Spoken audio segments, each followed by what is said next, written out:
Hello, everyone. Hi, it's me, Lay. My name is Lay Ralston, and also known as Mommy Lay on the internet. I hope that everyone is doing well and in good spirits this evening. I want to honor you. Thank you so much for taking the time out of your day, to be with us here tonight. This is going to be a very relaxing workshop. It's all about watercolors, and I am going to be personally using the Faber-Castell, the watercolor art for beginners. If you don't have the set, it's okay. If you have any watercolors with you today, you can, grab those. And then I hope that you do have some napkins on the side and you have some water to clean your brushes, and we'll have fun. All right, so I'm gonna head over and go to the overhead and we'll start the class. All right. Here we go. So I have here the set Watercolor Art for Beginners. I'm just going to open it up. I actually have this already, but I want to open this so you guys can see what's inside.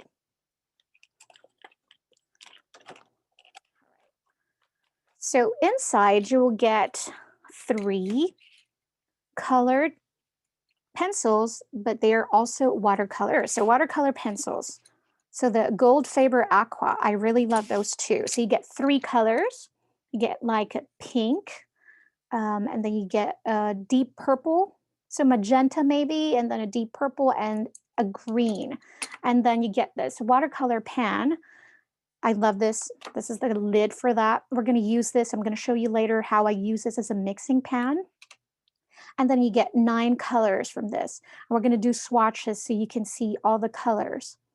And then inside, we have a little bit of information about the products, the watercolor pencils, and it also comes with a Faber-Castell Pit Artist and extra small tip. I love that one. And then it comes in with this water brush, so a brush pen like that. Not a pen, so that's just a brush. I think this is a 4.0, I think, in a brush. I love that because we can create like a thin and then thick lines using it. I'm going to show you that.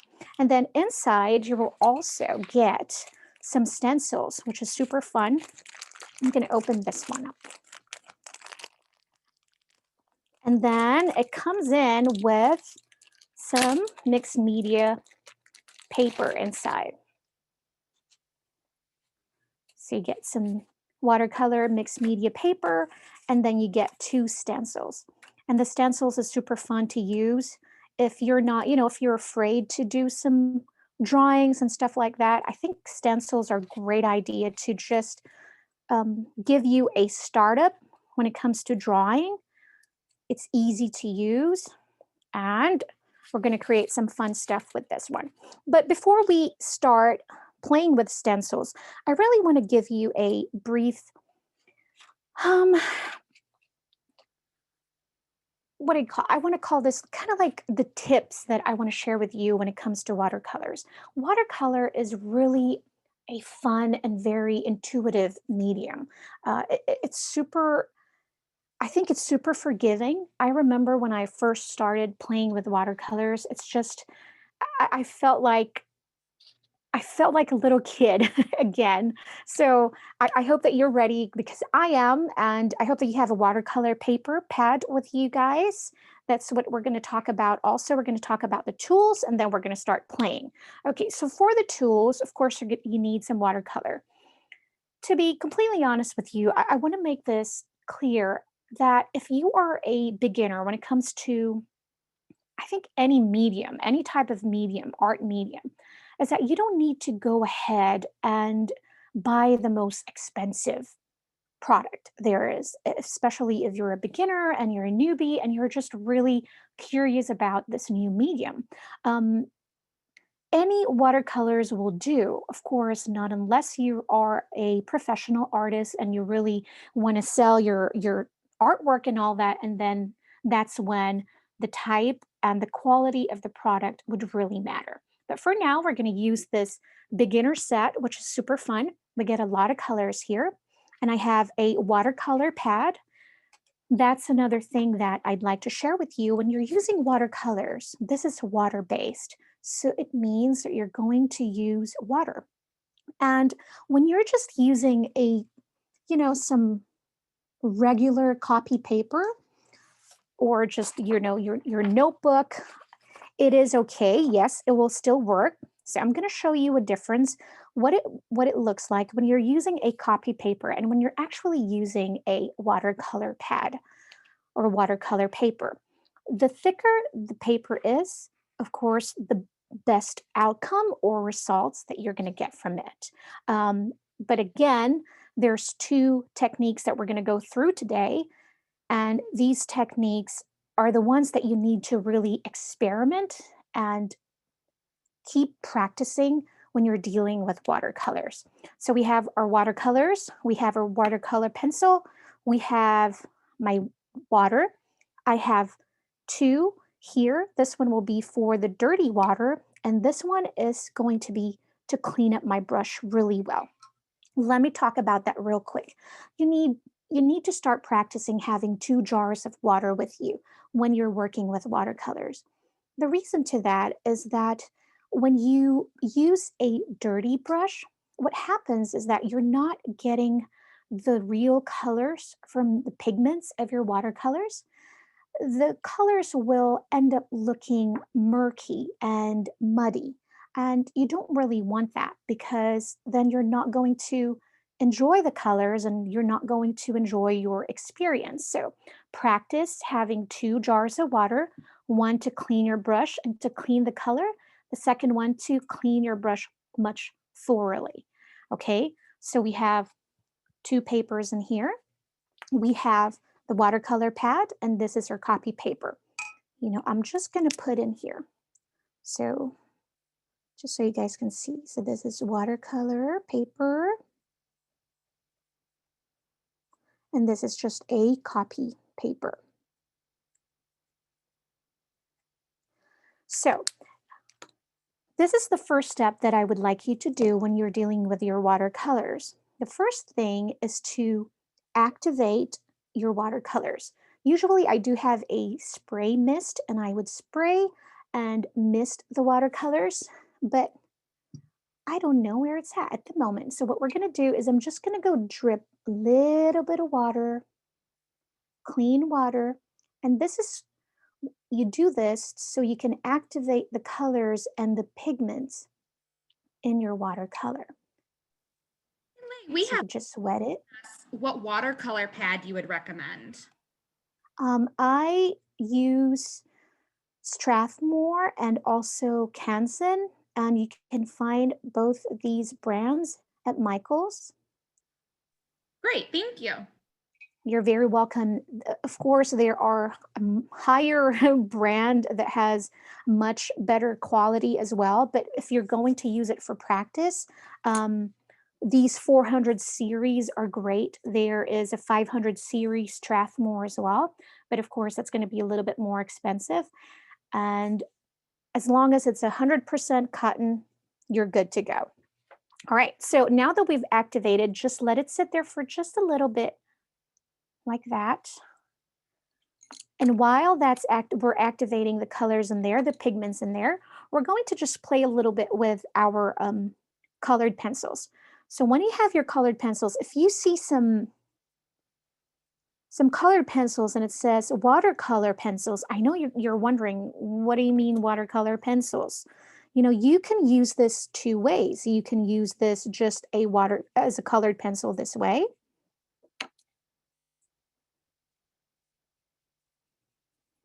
Or you can use them as watercolors.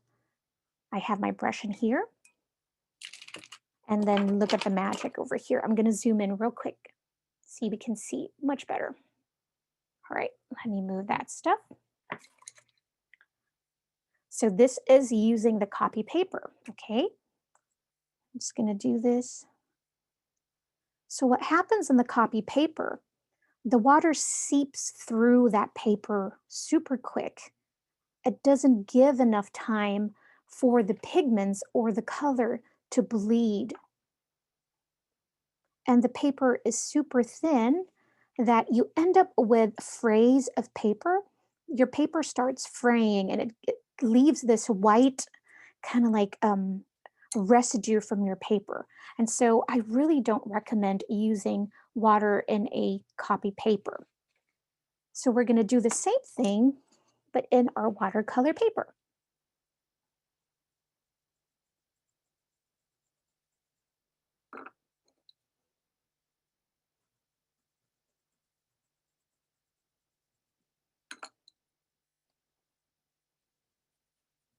Now you will see the difference.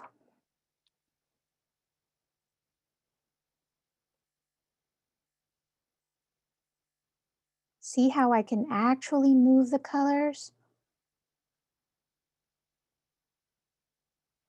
That's super fun. I'm going to go do the same thing.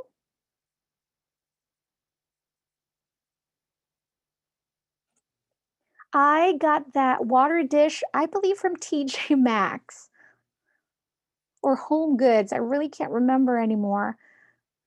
But when I found it, I was super happy because this is what it is for. I knew I have it in my head. I'm like, what I'm going to use it for. But look at that. See how I was able to spread the colors together?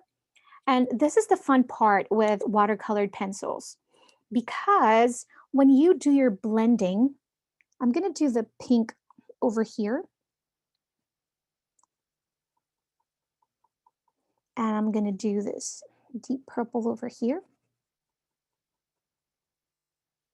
When you want to blend your colors when you're using watercolor pencils, super fun, because then you can get a really pretty gradient.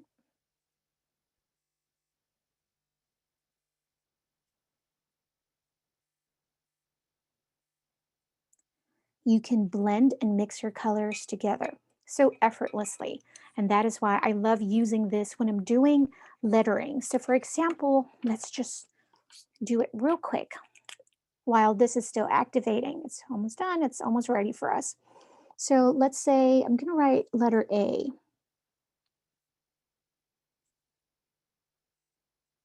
Right? And then I'm going to put a border over there. Okay. And so if I want to blend my colors in, really, I'm going to put in my pink on top.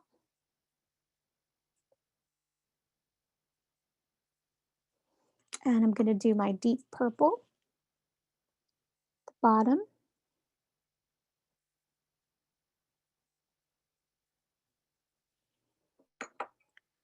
Notice that I left a white space in the middle of my colors, because what we're going to do is we're going to move the colors. So I start from the bottom, and then I will just move the colors up this way. And I have my paper towel to just kind of clean so that I don't have too much water. And we're going to talk about that in a little bit. Just going to blend the two colors together. And then do the same thing.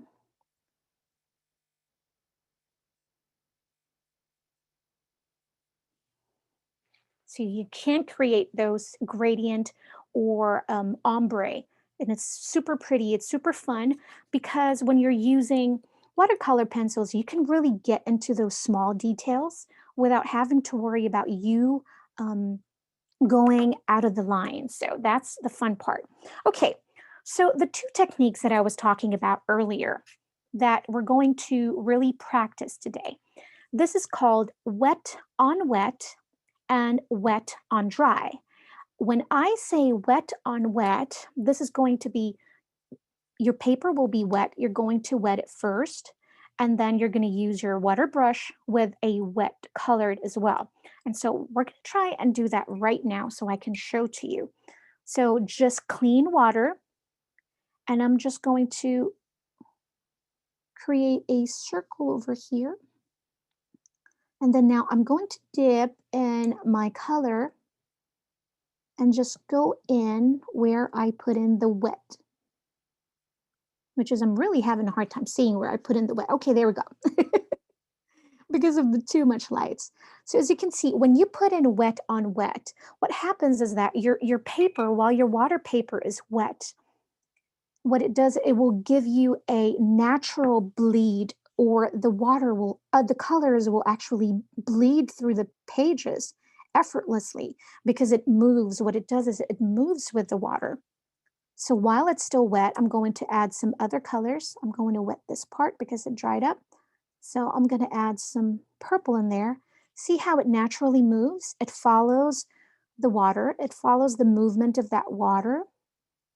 So this is a fun technique that you can try and practice.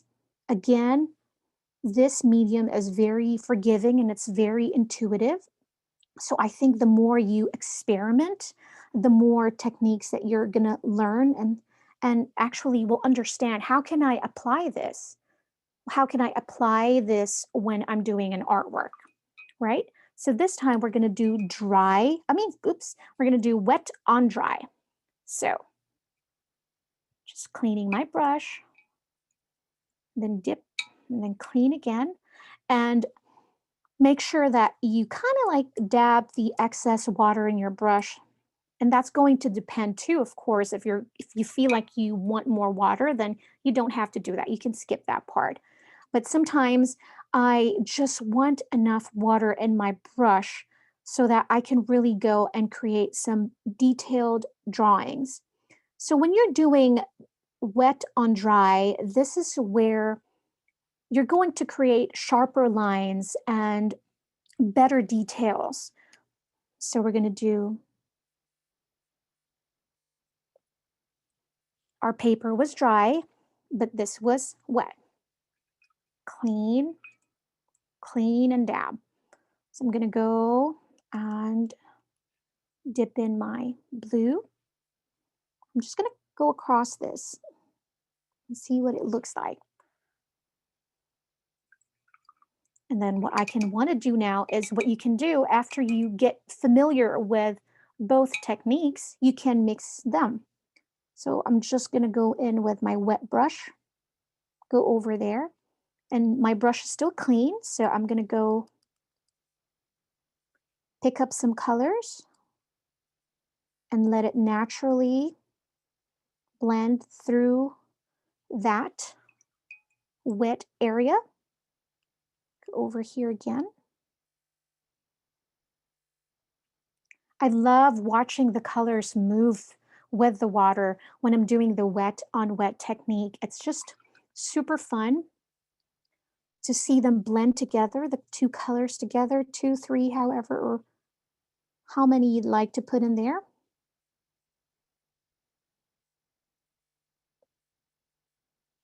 So when it's dry, so this part would be dry. Now I am going to do the wet on dry technique because this is where we can get finer details, sharper details. So I'm going to go in and use this color.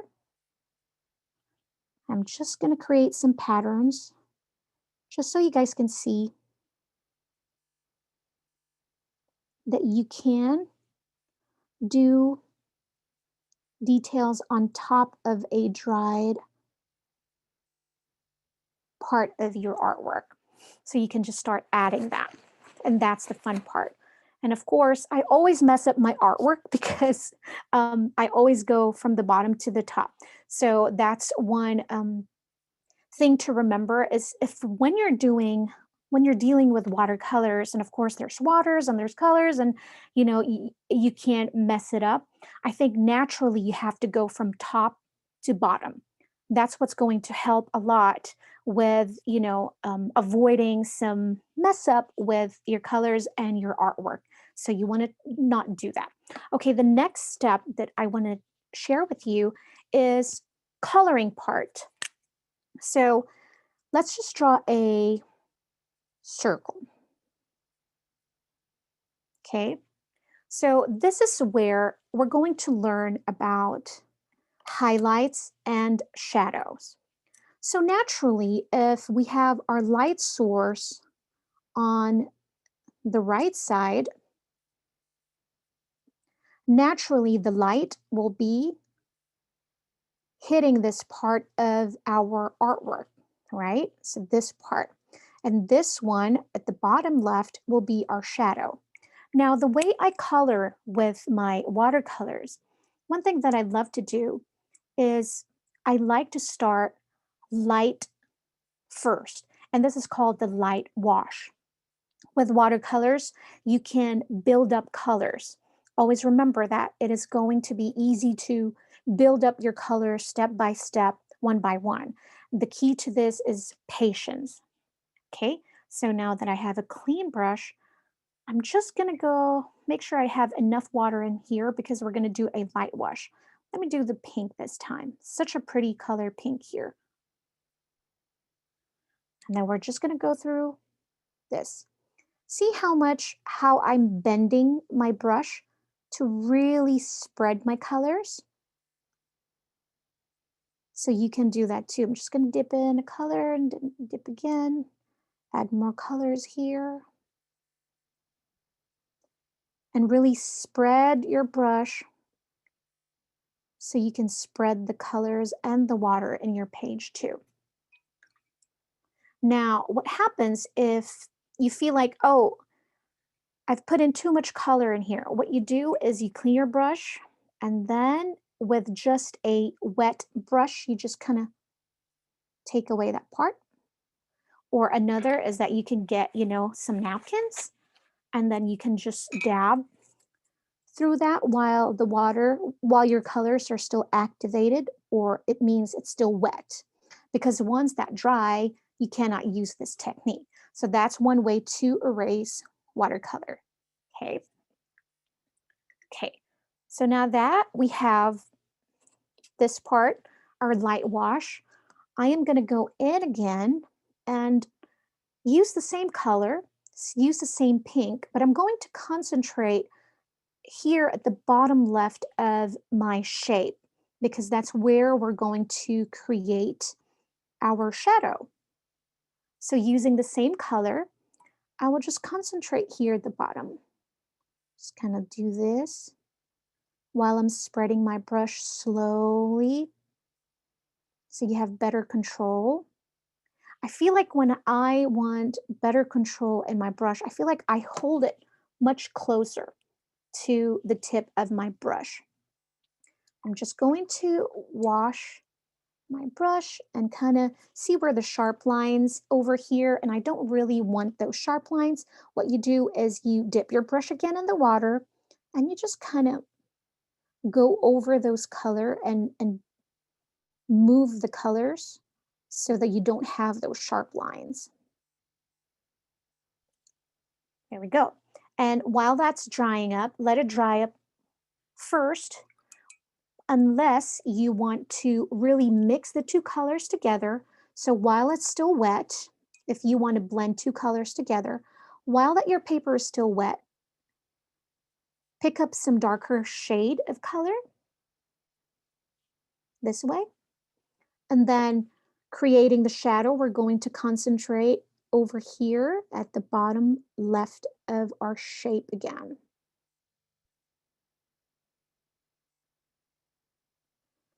When I feel like it's too harsh of color, I'm just going to clean my brush.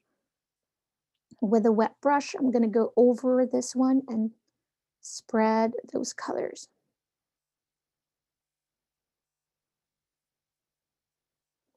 See how I'm holding my brush now? I'm holding it over here because this one I want just very light handle in my brush. I feel like I go more light if I'm holding it to the much, not closer to the tip, but you're kind of medium to the back end of your brush if you want to hold it lightly. But this is the principle of doing the light wash and building your colors and also creating highlights and creating shadows when you're coloring. And this is why when you see watercolor art and they have dark and then light and then the colors are blended, it's just super beautiful because the way the colors move with the water is really the beauty of the watercolor. Now, one thing to practice when you're working with watercolors is that how much water. That was the mistake that I was, encountering when I was first starting, is that I would use too much water. And I would leave this really dry. I wouldn't activate my colors in the beginning. And so I would always just end up frustrated with my artwork because it's like, well, that's not how others look like. So um, activate your colors, make sure you have enough water in your brush and picking up enough colors as well. So we're just going to do a little bit of stroke and then we're going to go and create a bouquet of flowers using the stencils. And I'm going to show you how to do that. So let's swatch the colors. So this is going to be wet on dry technique, right? I just added like 2-3 drops. You want it to make sure that everything is wet in your watercolors. So this is just a small pan. So I added like 1, 2, some 3 if I don't have enough water in my brush.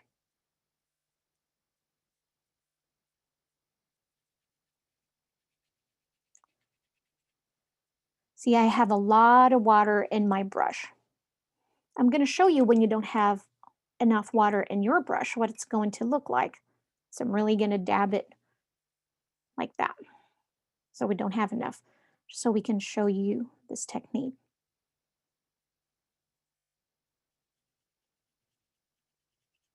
See how I end up with strokes like that, harsh strokes like that?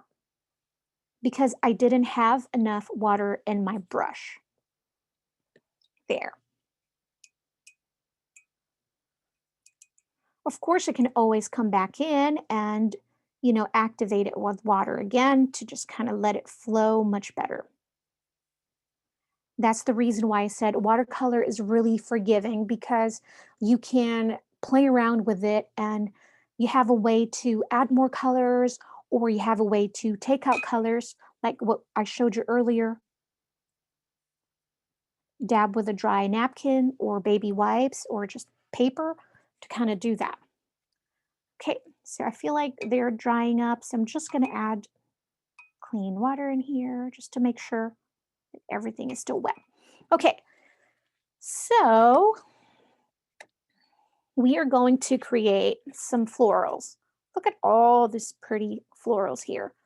So when you first open up your package, make sure that all the negative space, you're taking out all the things. Sometimes some are stuck in there, but you can just, remove that. Make sure that all your negative space is open so you can go over it with your Pitt Artist pen. Now, this is really important to know when you're working with watercolors. You have to make sure that the pen or the markers that you are using is archival or it's waterproof. All right, so this is the Pitt Artists are archival, and so this is not going to move with water. Once I lay down the color and once it's dried, that color is not going to move. And that is why I really love working with the Pitt Artists, because of that reason, is that I can use it in my journal and use watercolors. Now, I saw one question regarding the tubes. Okay, so when you're one thing that I've noticed when I'm working with tubes is that I always use too much color and I end up wasting a whole lot because I like to squeeze them in and I'm like, oh my goodness, that was a lot of color. So I end up wasting. However, if you're using a reusable pan, that you can get this from Michael's as well or Amazon. You can put in your colors, your watercolors from tubes in there, and then it's not going to be wasted because, let me just grab one.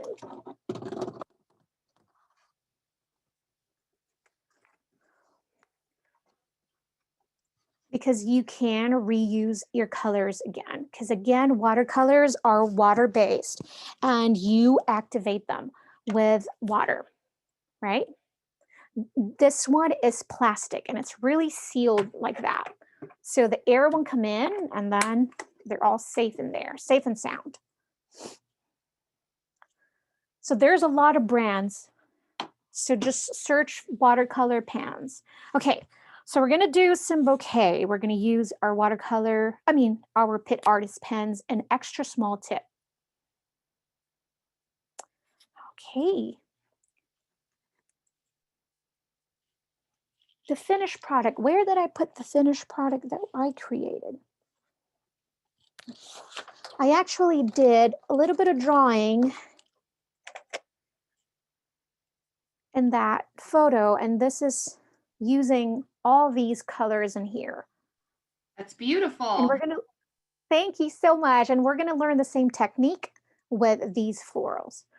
All right, so if you don't have this product, if you don't have the stencils, look at the shapes. It's really just basic shapes that we have here. So you can just follow along, create your, 5 petals, and we're gonna do it.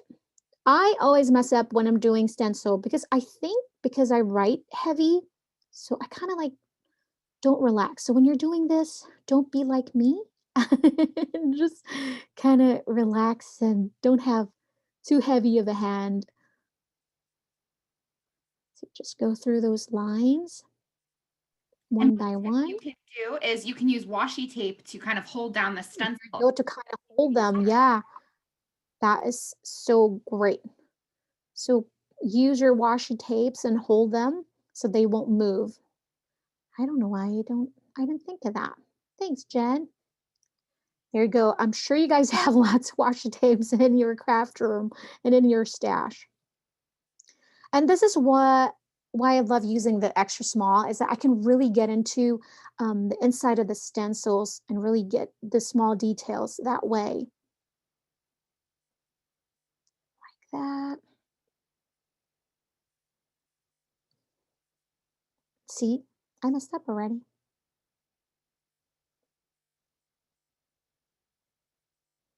This is so relaxing.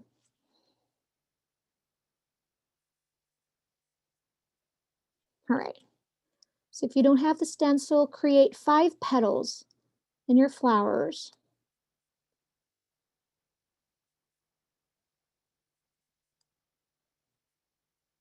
Put in a circle in the middle.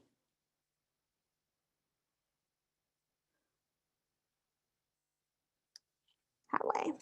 That's that.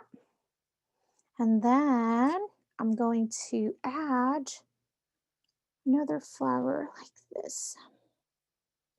I think I want this here. So what I'm doing is I'm not going to go through where I did that first drawing. So I'm going to skip that part and then like that.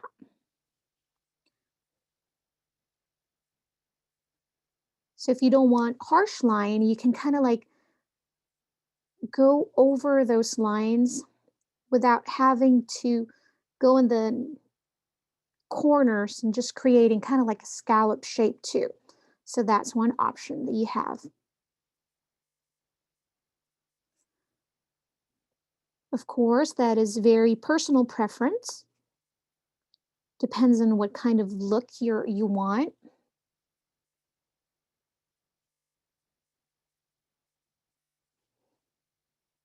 There we go. We have this here. Like that.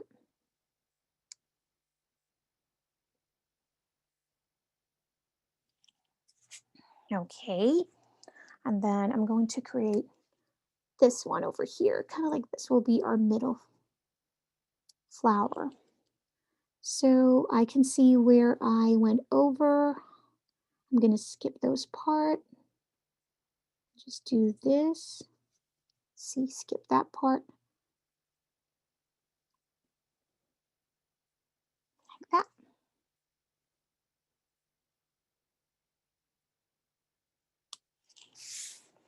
So that's kind of like in that side. And I'm just going to use this little patterns here. We can create like florals on the side.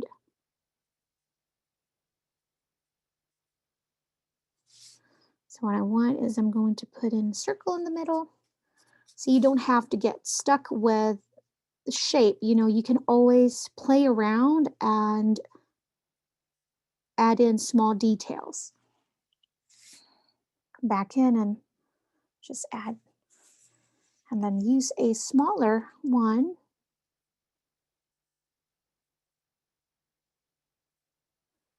The stencils are super fun, especially you know when you don't like drawing and you're not very comfortable with your own drawing yet. I think stencils are great. So I'm just going to get a big leaf over here. So I have this.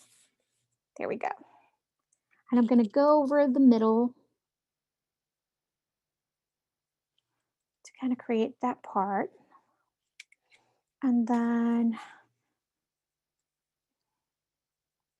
go over here.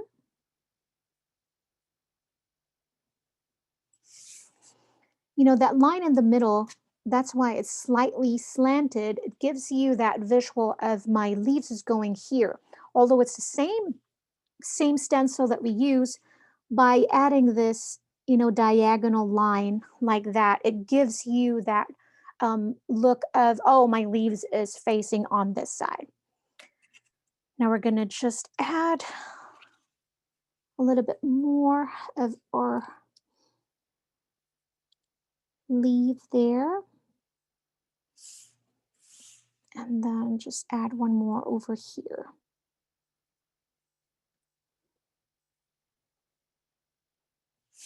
All right, and then do the same thing.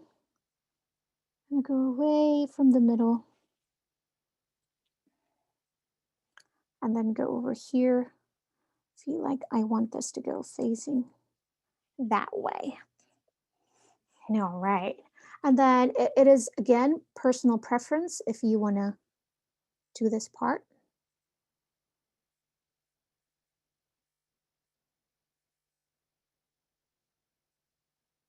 That way.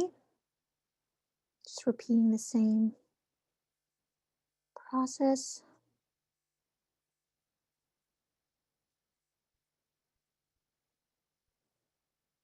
Like that.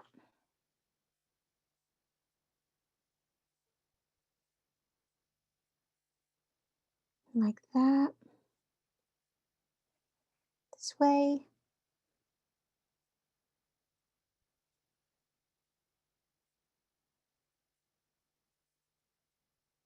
That way. That way. All right.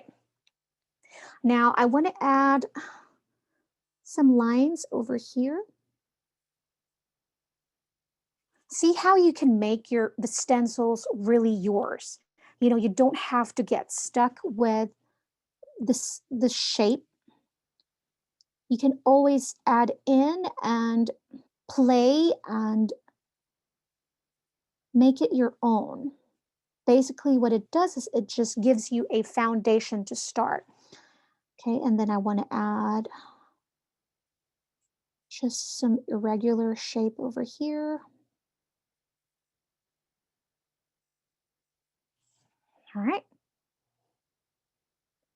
I think I'm good. Okay, so once you're done drawing your bouquet, if you didn't have the stencil, I hope you're done drawing your flowers.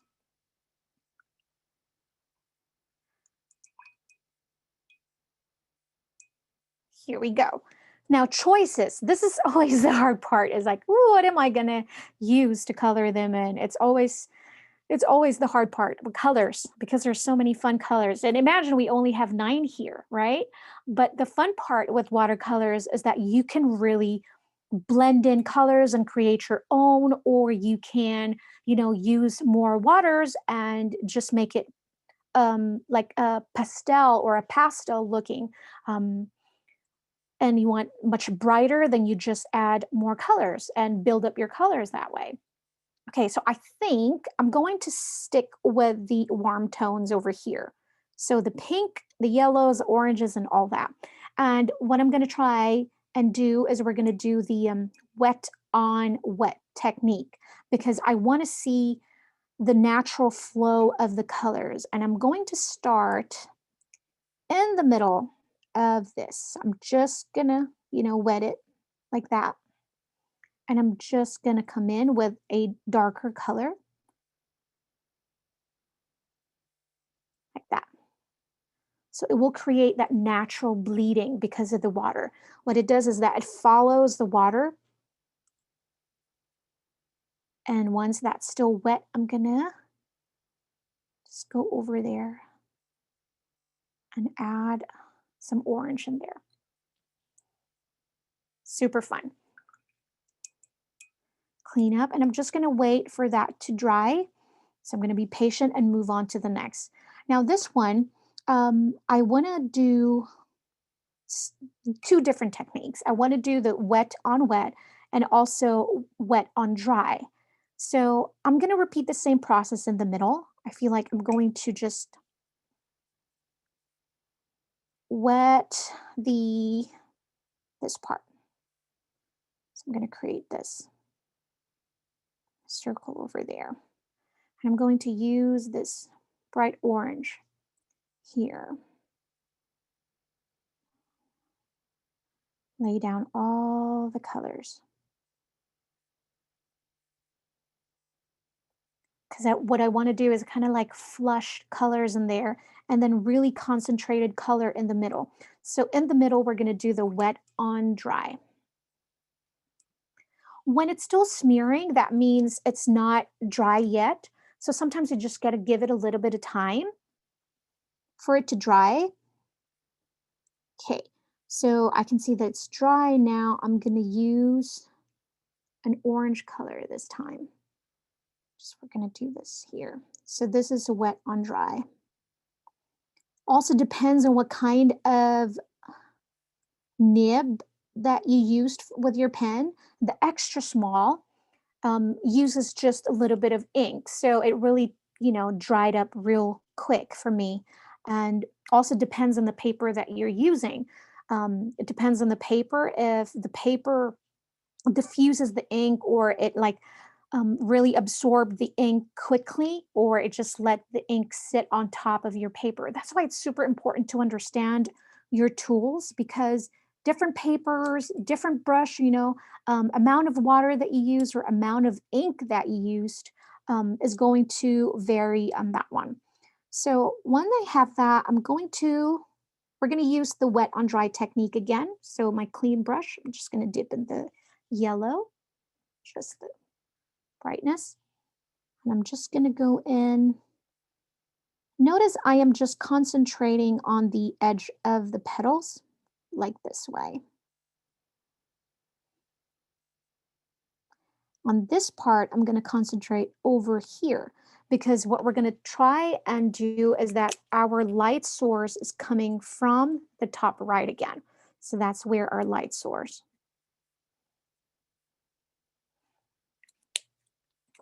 And naturally, this one will be the shadow, and then this part, just imagine where the light is going to bounce off. And that's what I'm doing right now. So once I have laid down my first color, I'm just going to come back in and go in with a clean brush and then just move those colors in slowly using that. So we're just going to spread those colors. What's also helpful when you're playing with watercolors is to leave like white negative space. And that white negative space that you're going to leave in there will automatically be your highlights. Right? Okay. So clean my brush. See how there's a little bit of negative white space, negative white space. It just kind of gives me the highlight in there. And I'm going to go in the middle once this is dry. Let's see, that's not dry yet. It's okay. We can do that.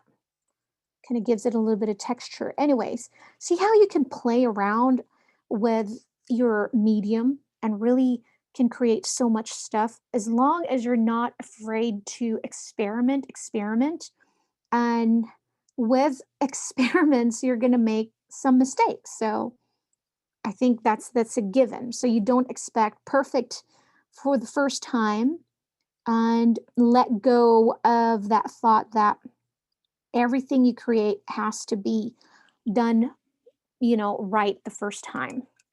So I just added a little bit of orange in there. Now we're going to do the wet on wet technique with the leaves. So I'm just going to go in with my brush and I'm just laying down just water like this. All right, here we go. And then I'm going to go back in. I feel like there's not enough water in my watercolor. And I'm going to concentrate over here because this is where our shadow is going to be. I'm not going to put in so much color over there because that's where our highlight's going to be, to the top.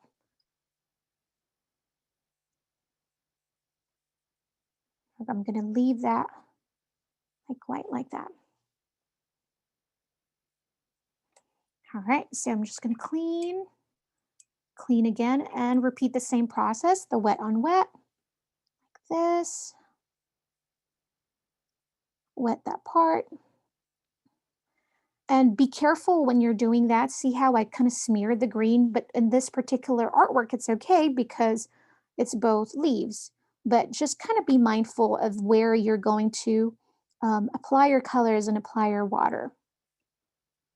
So think of your light source. My light source, my light will be over there again on the top. So I'm just going to concentrate over here while my page is still wet.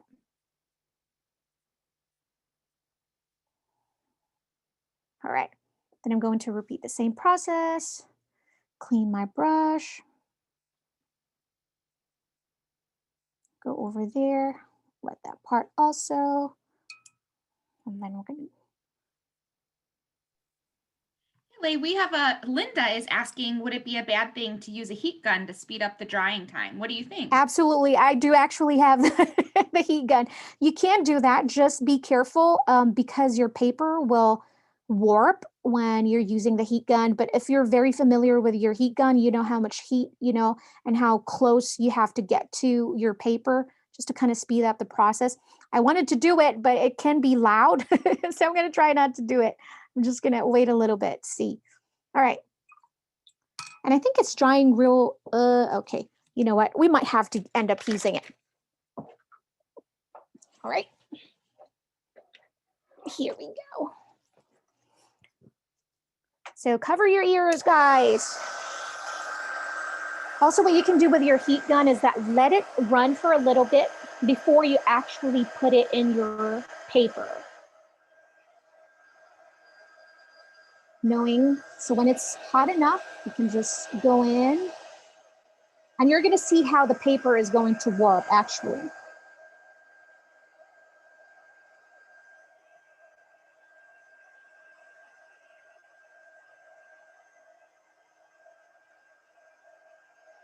If you are impatient like me, you can always do this.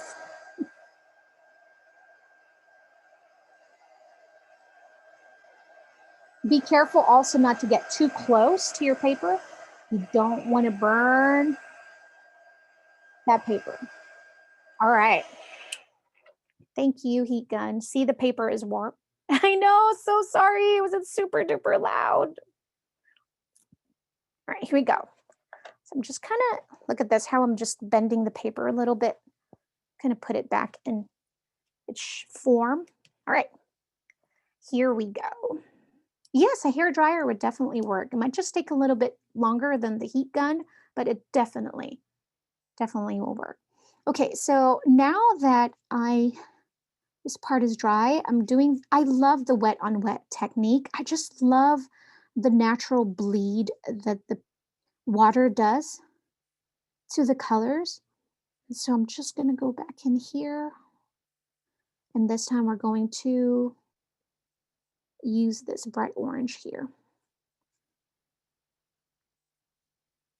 sometimes when I'm not fast enough, the paper dries up and I don't get the same look each and every time. And that's what I think is very interesting about watercolors, is that you can't get the same result every single time because it's like it really depends on how much paint you used, how much water you used when you colored in something. So it's always an adventure playing with watercolors because it gives me different results each and every time. But it's always super fun anyways, and I really love the experience. I feel like I'm in trance when I'm seeing, the colors blend in together, when I'm seeing the water move and all that. Just the cleaning the brushes alone and seeing the paint all over my water is super fun. So this time we're going to do the wet on dry technique. Just You going to go think you over can zoom here. back in, Lay? Yes, absolutely. We'll go back and zoom Perfect. in. Thank you. Here we go.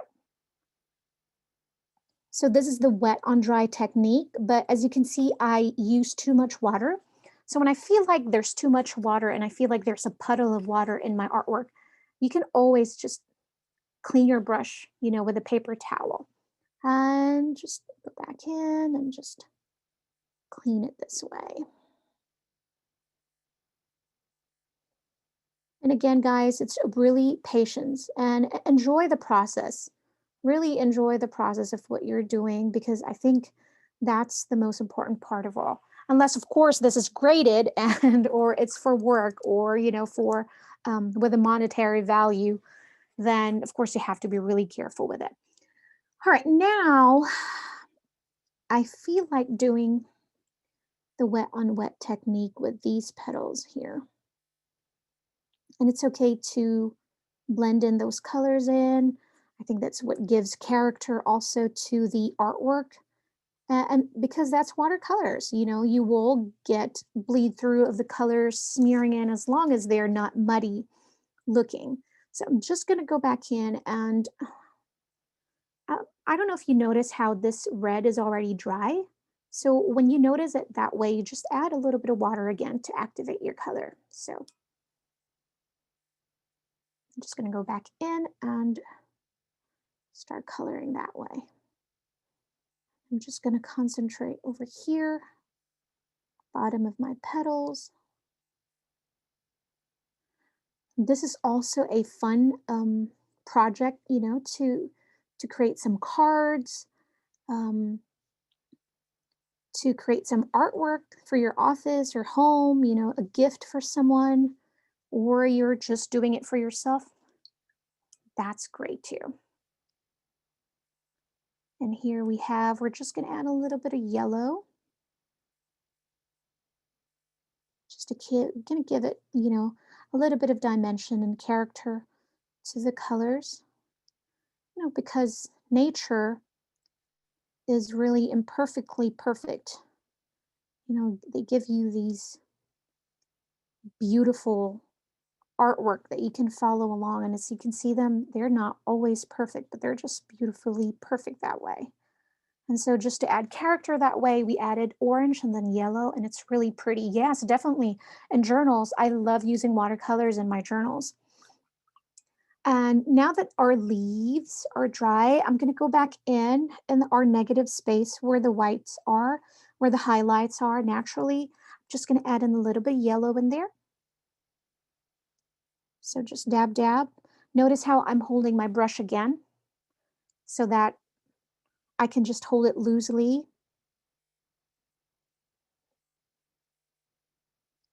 Like that.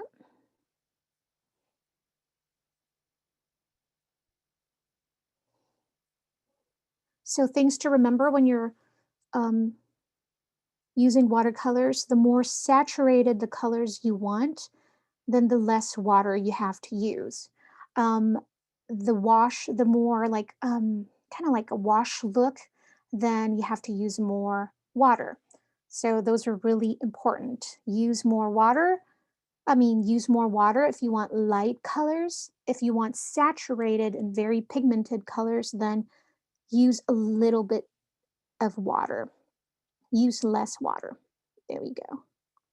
Just adding in those highlights, cleaning my brush, and we're just going to color these ones here. I'm going to do the wet on wet in them. I'm just going to do, let's add the pink in there. Wait, we have some friends asking what type of journal do you use to watercolor in? Yes, that's a good question because watercolors are really picky when it comes to paper, like what we talked about in the beginning. And I noticed if you're working with, if you have bullet journals and you want to play with watercolors, I have my personal favorites to use. There are some journals that are already watercolor paper, but the one that I really love to use is the Tomoe River paper. This is a Japanese brand. This is called the Hobonichi. And what it does is it's not thick paper at all. I mean, it's the opposite of what we've talked about in the beginning. But what it does is that this paper, I'm just going to zoom out real quick. Okay. So what it does is that this paper is very special. What it does is the watercolors and the water sits on top of your paper so that you have enough time to really move around your watercolors. And, sometimes if I use too much colors and too much water, I get a bleed through, but really it's rarely that happens. Think of it as the Bible, the paper in the Bible, how it's very, very thin. This is kind of like the same character from that paper. So this is the Hobonichi. So Hobonichi. And also another brand that is good with watercolors is the Leuchtturm. And don't ask me to spell that one. So the Leuchtturm, there we go. I think it's double T. So Leuchtturms are really great with watercolors as well. I'm not a big fan of the thick papers when it comes to watercolors, the 160 grams GSM brands of journals. The reason to that is because what it does is that it really drinks up my water. And so I don't have a lot of time, or I don't even have enough time to blend my colors that way. And it just doesn't blend together. It's just a mess. So I'm not a big fan of those. So Leuchtturms are really good. Actually, Filofax, their papers are really great as well.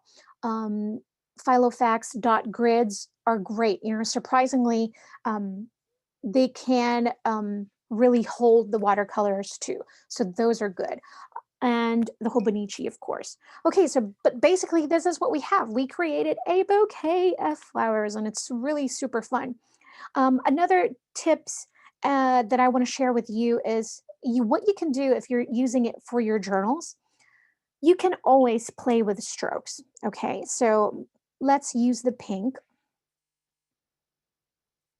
I'm just going to add that pink over there, and let's just And we add have one one more color. question I was hoping you could answer. So one of our Yes, ma'am. asking, when you're watercoloring and sometimes the paper gets a little bit wrinkled, what do you recommend to kind of flatten the paper back out? Oh, really? What I do is kind of, how we heat it with the heat gun, and what I do is I would flip the paper and heat the other side of it, even though there's no water in there, and it kind of helps to put it back in shape. But most of the time, it's not perfect. I don't think it will ever be perfect again. Um, you can always, put in some heavy books on top of it. I've heard some people would use iron to kind of straighten the paper again. But to me, I really don't mind the wrinkle, especially with my journals. I think that's the character that I get from it. And so I kind of embrace that look, especially when I'm working with watercolors, is that it's just a part of the process. And so I really love that. Okay, so notice that I did this stroke, and of course it's still a little bit wet, and I don't really want to um, do our heat gun again. But you can always use these as like headers. You can put in Mondays. Instead of buying stickers over and over again to create just headers and borders, you can have fun and create your own. So you can, I'm just going to pretend that I'm going over that, but basically that's your border, and then you put in Monday in your journal. You can also create, gradient looks this way and do your watercolor, do your lettering on top of that. So it's super fun. And if you don't want to mess with too much, I don't know if I'm adding too much water, I'm adding too much color, what we did with the colored pencils earlier. So you can just kind of do that with your watercolor pencils. And just do this and then come back in with your clean brush with water and blend them that way. So you can create your own stroke and own background with your lettering pieces or your journal and all that. And one thing I love to do also is that when I'm working with pencils is that, see how I'm just doing this with my brush, and then I'm creating splatter, that watercolor splatters this way. And that just gives it more character. So again, experiment, experiment, experiment, and have fun and really enjoy the process of what you're doing. If you have any other questions, you can follow me on Instagram. It's at Mommy Lay. And of course, follow Faber-Castell USA for more tips and really great tips and help with their products, because they have a great blog that you can visit, and they have so many videos and that you can watch and learn about their products that way. And again, if you have any questions for me, we'll have a little bit of time. But if not, I'm going to go look here in this camera. We want to thank you all again for joining us, Michaels and Faber-Castell. We're all grateful for giving us a little bit of your time this evening. I hope you all stay safe and stay healthy. And as always, please, please stay creative and stay happy, you guys. Until next time. Bye. Yes, and everyone, remember this class is recorded. So if you want to go back and watch it and relearn the tips, you can go to michaels.com/online classes and you'll be able to see the class there. Thanks, Slade. Thank you, everyone. Bye, everyone.